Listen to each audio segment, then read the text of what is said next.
Hello, I am Bharat Singh Mehra और आप देख रहे हैं partner for life YouTube channel, जिसमें आज मैं आपके लिए एक और नए वीडियोज़ के साथ फिर से प्रस्तुत हूँ। आज हम बात करने जा रहे हैं सी लैंग्वेज से रिलेटेड। दोस्तों, सी लैंग्वेज की क्लास में आज हम बात करने जा रहे हैं फंक्शंस क्या होते हैं, इन्हें कैसे यूज करते हैं, क्या क्या बातें हमें ध्यान रखनी होती हैं। तो आज हम फंक्शंस के बारे में बात कर रहे हैं। दोस्तों, फंक्शंस जो होते हैं वो उनकी कुछ थिंग्स होती हैं, यानी कि 4 things about the function. It's call, यानी कि फंक्शन जो होते हैं वो कॉल होते हैं। टाइप्स ऑफ वैल्यू, रिटर्न्स, यानी कि जो फंक्शंस होते हैं वो किस तरह की वैल्यू को रिटर्न करते हैं, ये भी सोचने वाली बात होती है। और फंक्शंस का नाम क्या होता है, कैसे हम उसको स्पेसिफाई करते हैं, ये भी हमें सोचना होता है। और फंक्शंस के जो एक अगला इम्पोर्टेंट पार्ट है वो है आर्गूमेंट। आर्गूमेंट भी बहुत इम्पोर्टेंट पार्ट होते हैं फंक्शंस के लिए। अब हम बात करने जा रहे हैं फंक्शंस के कुछ एग्जांपल की, जो सी लैंग्वेज में यूज हम कैसे करते हैं फंक्शंस को, हम वो सीख रहे हैं। सबसे पहले हम सी प्रोग्रामिंग में ये प्रोग्राम लिखेंगे। सबसे पहले हमने हेडर फाइल इंक्लूड की। हेडर फाइल में हमने study.h यानी कि हैज़ इंक्लूड study.h जो फाइल है, जो हेडर फाइल है उसको इंक्लूड किया। उसके बाद वॉइड मेन फंक्शंस को हमने स्पेसिफाई किया। दोस्तों, आप ये जो पीला कलर के देख रहे हैं आप, ये मेन फंक्शंस है, ये वाला। दोस्तों, यही कहलाता है फंक्शन। ओके, और ये जो है ये एक फंक्शंस का काम कर रहा है, जो पूरे प्रोग्राम का मेन फंक्शंस है। इसी फंक्शंस के अंदर सब फंक्शंस के अंदर सब फंक्शंस होंगे, लेकिन ये जो प्रोग्राम का जो मेन फंक्शंस होता है वो होता है मेन फंक्शन। इसी फंक्शंस में सभी प्रोग्रामिंग की जाती है और इसी फंक्शंस को कॉल किया जाता है। ओके,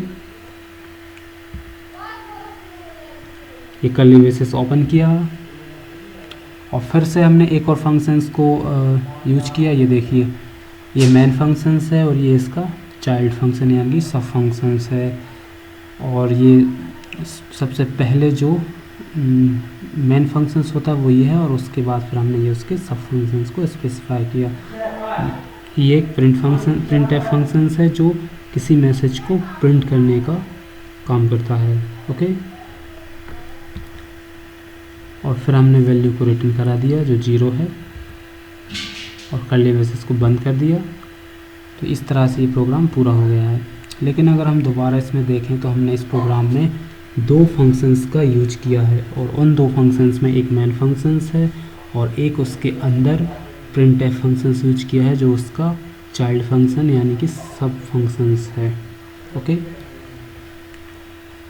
और ये सभी प्रोग्राम में मेन फंक्शंस जो है वो बहुत ही इम्पोर्टेंट और मुख्य फंक्शंस माना जाता है। The functions is to be executed, यानी कि जो फंक्शंस होते हैं वो एग्जीक्यूट होते हैं। The functions is used open and close parenthesis, यानी कि जो फंक्शंस होते हैं वो यूज करते हैं open parenthesis and close parenthesis. ये देखिए, मैं आपको बताऊं, ये देखिए, ये जो मेन फंक्शंस आप देख रहे हैं यहाँ पर ओपन पैरेंथेसिस है और क्लोज पैरेंथेसिस है, और यहाँ पर भी प्रिंटफ में भी आप देख रहे हैं ओपन पैरेंथेसिस और ये क्लोज पैरेंथेसिस, और ये मेन फंक्शंस में ओपन पैरेंथेसिस और ये क्लोज पैरेंथेसिस।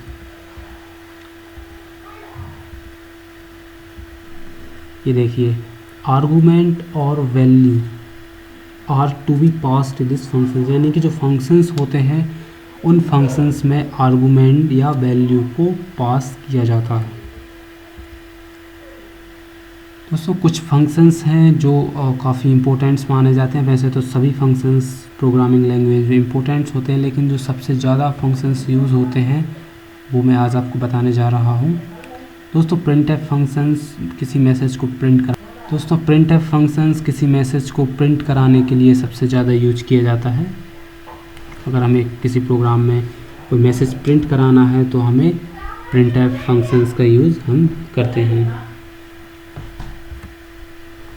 अगला फंक्शन है स्कैनएफ फंक्शन। दोस्तों स्कैनएफ फंक्शन का यूज़ हम किसी वैल्यू को स्कैन कराने के लिए करते हैं।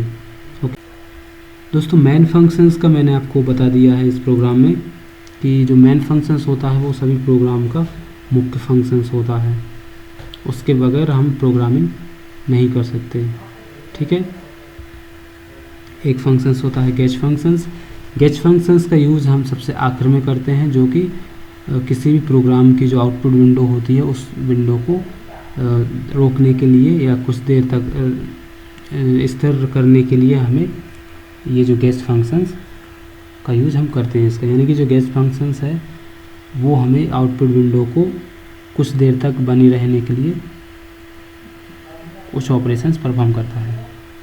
मान लीजिए अगर हम गेट फंक्शंस को नहीं लगाएंगे किसी प्रोग्राम में तो उस प्रोग्राम की जो आउटपुट विंडो है वो कुछ ही सेकंड्स तक रहेगी और उसके बाद वो क्लोज हो जाएगी।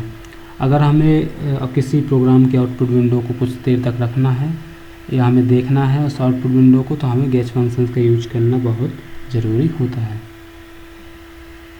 और एक होता है क्लियर स्क्रीन फंक्शन, जो CLR फंक्शंस के नाम से जाना जाता है। और दोस्तों ये फंक्शंस का यूज़ हम इसलिए करते हैं क्योंकि इससे जो आउटपुट विंडो होती है उसमें जो प्रीवियस आउटपुट होते हैं, जो पिछले आउटपुट वैल्यू होती हैं, उनको क्लियर करके एक जो नई करंट आउटपुट वैल्यू होती है उसको शो करता है, और जो प्रीवियस यानी कि पिछली आउटपुट वैल्यूज़ होती हैं उनको क्लियर कर देता है। ओके, तो ये जो कुछ इम्पोर्टेंट फंक्शंस थे जो आज मैंने आपको बताए हैं, और हम फंक्शंस के बारे में आज के लिए बस इतना ही। हम अगले वीडियोस में और नई जानकारी लाएंगे इस फंक्शन से रिलेटेड। तो इस वीडियो में फंक्शन से रिलेटेड बस इतना ही।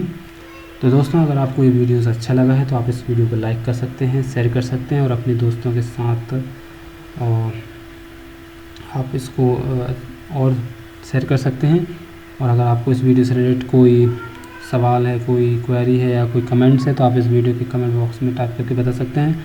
और आप अधिक जानकारी के लिए, यानी कि आप ऐसी ही जानकारी और चाहते हैं आगे, तो आप इस चैनल को सब्सक्राइब भी कर सकते हैं, जिससे कि आपको जो इन नए वीडियोज़ की जानकारी मिलती रहे। Okay, thanks for watching.